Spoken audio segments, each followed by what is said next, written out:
Tutulong si dating Agriculture Secretary at dating Governor ng Cotabato Province, Manny Piñol, sa pagbalangkas ng Agricultural Development Blueprint para sa Maguindanao del Sur. Ito'y kasunod ng pagbisita at pakikipagpulong ni Dato Angal Mayor Nathaniel Mitimbang sa dating DA Secretary. Ang kwentong pagpapaunlad sa agrikultura mula kay Jen Garcia. Bumisita si Dato Angal Mayor Nathaniel Mitimbang kay dating Agriculture Secretary at former Cotabato Governor Manny Piñol. Sa isang post ni Piñol, sinabi nito na nagkaroon ng pag-uusap sa pagitan ni Mayor Mitimbang kaugnay sa mga paraan upang palakasin pa ang agricultural production ng Maguindanao del Sur. Ayon kay Piñol, matagal na rin umano niyang pangarap na makitang umunlad ang kanilang karatig lalawigan sa pamamagitan ng agrikultura.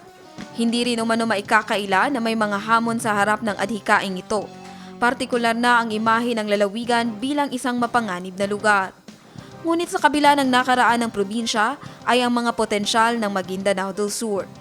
Sa lawak nitong higit 547,000 na hektarya, kabilang na ang bahagi ng Ligwasan Marsh, napakayaman ng lupa sa lugar para sa pagtatanim ng mais, sorghum at soybeans. Ang mga pananim na ito ay maaaring magsilbing pundasyon aniya sa pagpapaunlad ng industriya ng baka at kambing, pati na rin ang aquaculture sa mga bahagi ng marsh. Nangako rin si Piñol na tutulong siya sa pagbabalangkas ng isang Agricultural Development Blueprint para sa Maguindanao del Sur. Jen Garcia, iMinds, Philippines.